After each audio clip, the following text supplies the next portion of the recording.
Hello everyone, today's video is all about the Cultural Gifts Scheme. Now this is a tax planning scheme that is fully backed by HMRC, legitimate tax avoidance where you can save big chunks against your income tax, your corporation tax, your capital gains tax, and indeed your inheritance tax. So what is it? Well, basically in a nutshell, it's where you give away items such as antiques and paintings to the public. You give them to museums and galleries, donate them to the nation, and you get tax breaks from HMRC.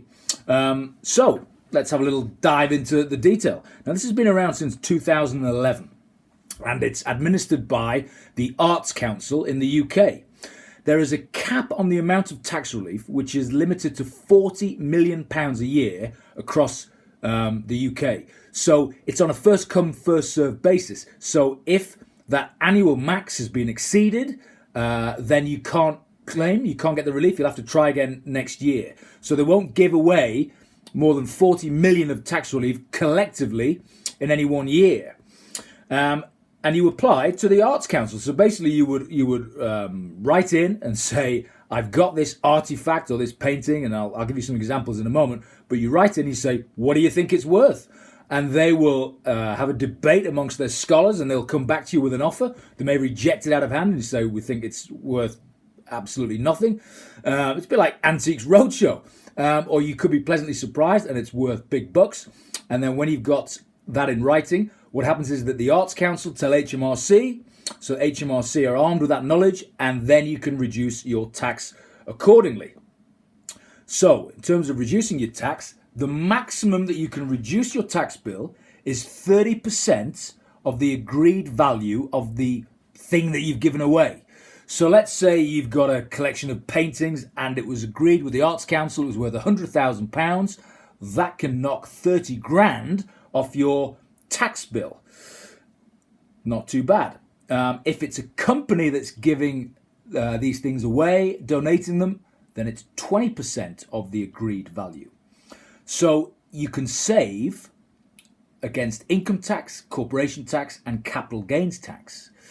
You can also choose to spread the savings over 5 years. So in that example, let's say it was 100 grand and you had an income tax bill every year, so you could save 30 grand. But let's say you never paid more than 10 grand income tax a year. You just spread it out over the 3 years or up to 5 years if you want.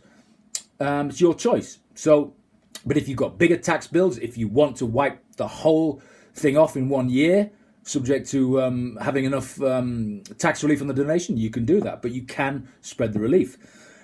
Also, there is no capital gains tax or inheritance tax on the actual gift itself of the asset.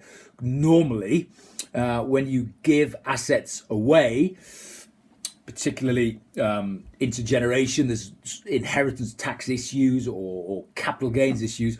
But thankfully, they've said that in this case, under the Cultural Gift Scheme, the actual act of giving away the asset that you own to the public good, no capital gains or inheritance tax, which only seems right. It's a bit harsh if you're trying to save on a capital gains tax bill only to get clobbered for capital gains tax for actually making the donation. So no tax implications of the disposition in your estate, as it were, of getting rid of these things.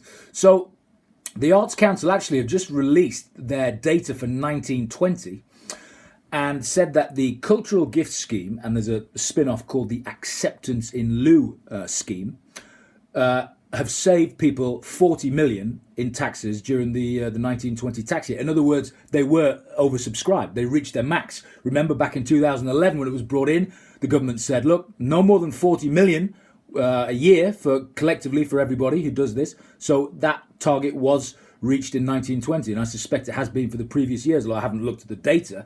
So it'll be very popular with taxpayers, I'd imagine. If you've got stuff knocking around, which most people do, could be valuable, could save a few quid on the tax.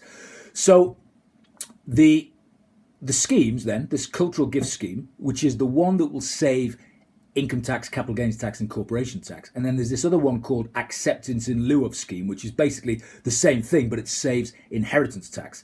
And the types of assets you could give away, paintings, sculptures, fossils, photographs, prints, archives, and manuscripts.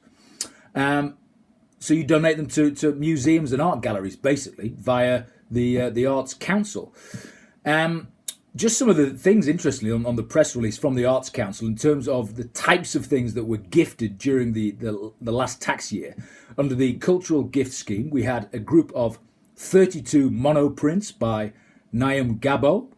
We had the archive and artist and the record sleeve designer, Barney Bubbles. I don't know who on earth that is.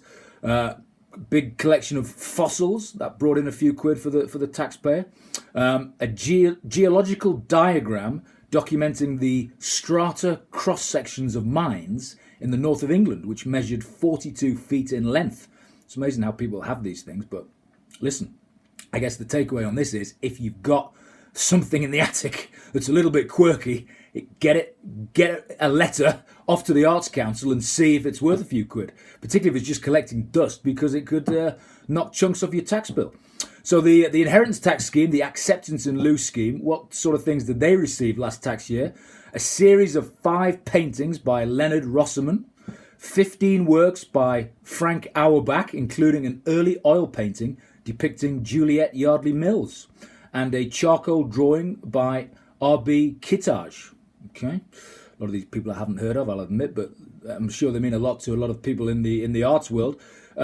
Significant archival material as well. So that's another thing that you can give away is archive documents.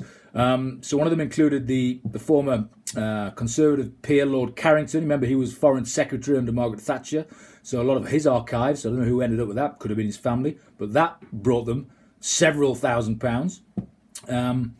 And archive material from the acclaimed barrister Jeremy Hutchinson. Now, he was the barrister who famously defended Penguin Books in the early 60s over the publication of D.H. Lawrence's Lady Chatterley's Lover.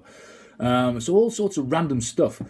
A significant Manet portrait and a landscape by Camille Carrot. A gouache by Mark Chargill and 6 etchings by Rembrandt. Well, I've heard of Rembrandt, okay. Just an example of things. So let's just recap. If you've got paintings, sculptures, fossils, photographs, prints, archives, and manuscripts that you don't want, for goodness sake, do write to the Arts Council and get a valuation. Get them donated to the public. They'll be in a museum or an art gallery somewhere, and you will save a lot of money on your tax bill, hopefully. Like I said, up to 30% of the value of them will be knocked off your income tax or your capital gains tax. So yeah, have a look at that. It's called the Cultural Gifts Scheme, and it's administered by the Arts Council. If you just Google it, go into HMRC's website, it's there. Often the best place for finding out more about taxes is HMRC's website. It's a really good website. You're never going to find more detail than you will on there. So do take a look, and yes, happy sifting through your attic, and I hope you can make a few quid. So that's just an overview of the Cultural Gift Scheme. If you like this video, please do subscribe there, and I will see you soon.